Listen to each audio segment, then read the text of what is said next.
México subordinado. La subordinación en la etapa neoliberal. Segunda parte. José López Portillo, 1976-1982. El fin del régimen post-revolucionario. Al servicio del gran capital y mal correspondido. Sección 8. Esta es una obra del maestro Héctor Alejandro Mora Gallardo. Y conste que ILSA tuvo un logro sustantivo en los parámetros del desarrollo internacional en lo concerniente al proceso de producción de acero, al desarrollar el llamado proceso de reducción directa, cuya patente ha vendido a más de 50 países, lo que venía a ser un logro considerable que intentaban incrementar, pues Alfa seguía procurando realizar innovaciones en tecnología industrial, tal y como lo relataba a la propia revista Forbes Bernardo Garza Sada en octubre de 1979. Ya estamos verdaderamente seguros de poder construir un motor eléctrico con la calidad de un Hitachi, con el sello Hitachi, a costos menores en un 25% de los que tienen en Japón. El 40% del motor eléctrico es mano de obra. 1.6 mexicanos se emplean en su construcción por un japonés allá. Si se toma en cuenta el salario que gana un obrero mexicano comparado con el que gana un japonés, se obtiene como resultado un motor eléctrico 25% más barato que el motor japonés. Por lo pronto, lo venderemos en México. Las ventajas de tener una mano de obra más barata. Pero lo que no cuadraba y habría que corregir es que tales trabajadores baratos debían ser explotados por compañías extranjeras propietarias de las patentes industriales. La sustitución de importaciones en maquinaria avanzada no debería progresar. México, como el resto de América Latina, debía seguir siendo país dependiente de la industria desarrollada por las potencias capitalistas.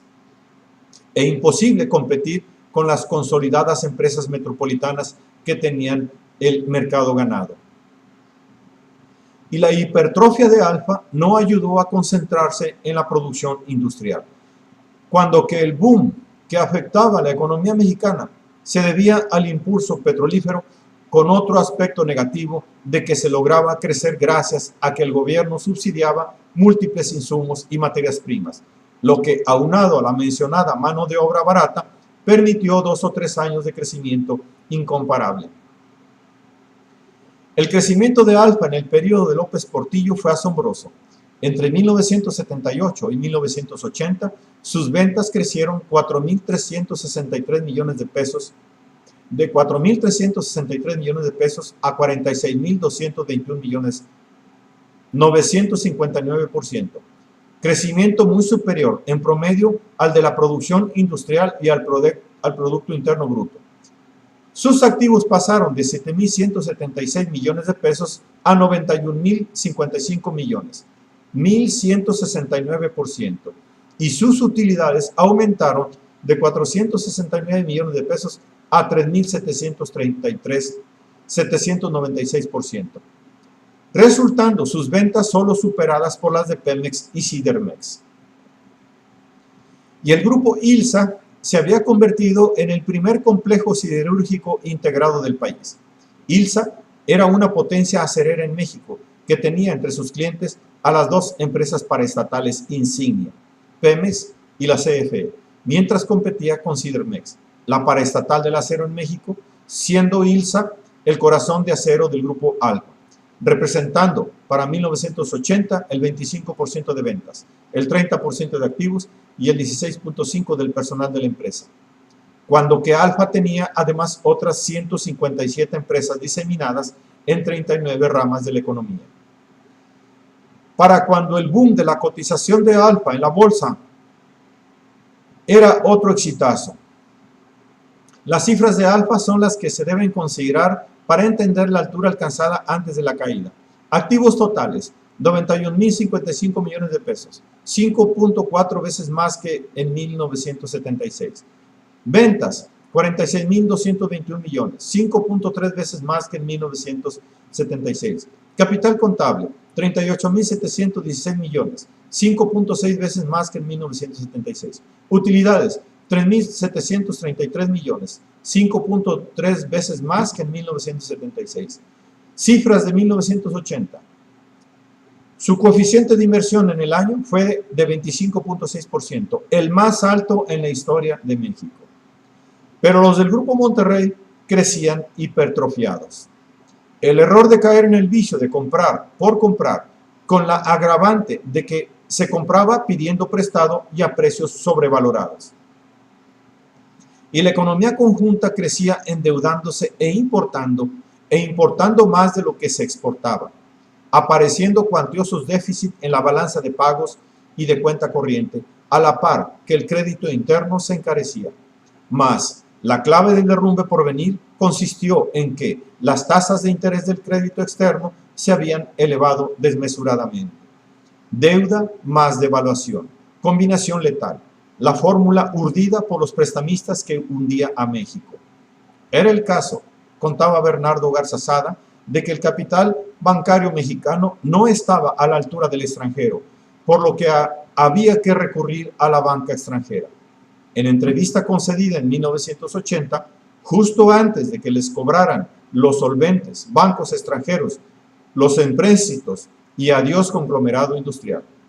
A saberlo, se daba el defecto que había de derrumbar la agrupación regiomontana, merced la deuda agrietando la burbujienta y globofóbica edificación destinada a reventar en el auténtico fin del efecto boom. El mecanismo de endeudamiento partía de los propios socios de Alfa, quienes gentilmente se acomitieron a concertar los empréstitos con portentosos bancos, capaces, aquellos sí, de satisfacer los requerimientos monetarios de grandes empresas en expansión y en plazos adecuados a sus necesidades. La frase es de Garza Sada. En vías de emprender la aventura de las joint ventures, coinversiones, que proyectarían a Alfa ser un monopolio transnacional, cuando que en realidad la convertían en un vehículo de penetración a México, en emisaria de su expansión transnacional. El efecto de la magia bancaria requerido para tornar el sueño en pesadilla radicó en un ligero incremento de las tasas de interés, cortesía de la administración monetarista de Reaganomics. Movimiento de política económica realizado con toda intención, premeditación, alevosía y ventaja de quienes manejan el entramado financiero internacional. Colocar la trampa que representa la deuda para atrapar al deudor y desvalijarlo, no a corto, sino a largo plazo, y así ha sido.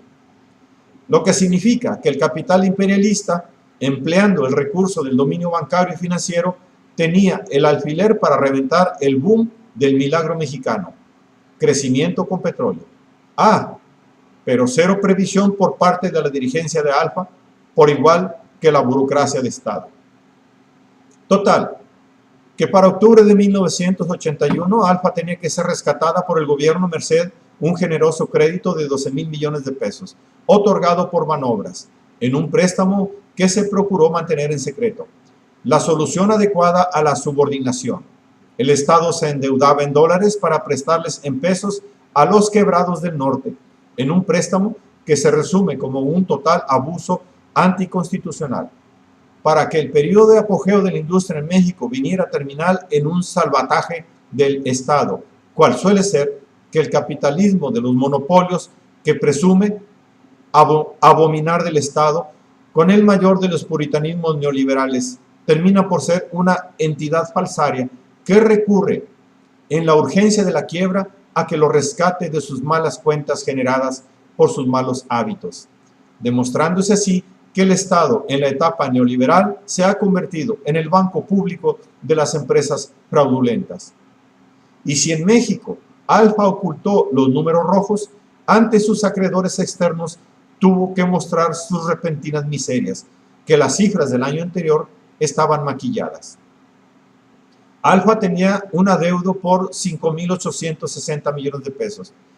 A tal grado era ya el deterioro a fines de 1980 que de cada peso de su patrimonio debía 57.12 centavos, mientras que sus deudas a corto plazo crecieron de 19.7 centavos en 1979 a 26.5 centavos en el 80 sobre sus activos. Y si compró a tontas y a locas, ante la quiebra habría que vender repentinamente y a precio de saldo. En su desesperada búsqueda de obtener efectivo para cubrir sus deudas. Lo que en un efecto de bola de nieve, la quiebra del Grupo Monterrey arrastró a la economía nacional en su conjunto. Su resquebrajamiento afectó seriamente a la economía nacional en más de un sentido. Por principio, privó al erario público de su obligada aportación fiscal, suspendiendo los impuestos que debía pagar en 1981. Cerró innumerables fuentes de trabajo y se retiró de planes de inversión para los cuales el gobierno había invertido previamente sumas cuantiosas. Era el caso en Altamira, en donde el gobierno había ya invertido 3,000 millones de pesos para la co-construcción de 2 plantas siderúrgicas. Por ahora, Altamira se tendrá que conformar con su panorama desolado, imagen simbólica del fracaso económico del régimen y sus socios. Las concesiones fueron otorgadas a Alfa en forma exclusiva e intransferible y ello ha dado lugar a un vacío de operaciones.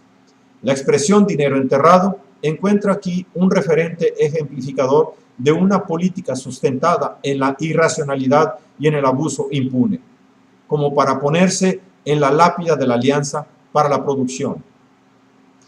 Y Q bono, Alfa le debía a 134 bancos extranjeros. El Chase Manhattan Bank, como pico de aspiradora, se encargaría de absorber la deuda y desvencijar al Grupo Monterrey. Las cifras ofrecidas a sus acreedores foráneos señalaban una pérdida neta para 1982 de 14,592 millones de pesos. Solo en el primer trimestre de ese año, tal pérdida alcanzó casi esa suma, poco menos de 13,000 millones. Las ventas que tenían previstas para 1982 habrían sido estimadas en 96,794 millones. De enero a marzo apenas sumaron 16,437 millones.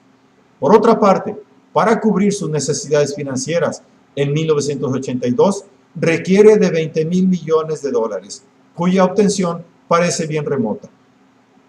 Y lo bueno para el Chase Manhattan fue malo para Alfa, para Pemex y para México. A partir de ese entonces, el Grupo Monterrey se ha convertido en una autopista para el arribo de más capital norteamericano a México. De cierto que los futuros monopolios mexicanos, ya propiamente neoliberales, fabricados durante el salinato, serán de otra estirpe, ya no grupos industriales, que la propiedad industrial es cosa exclusiva del primer mundo, aunque ya deslocalizada la industria norteamericana. Se aceptan filiales.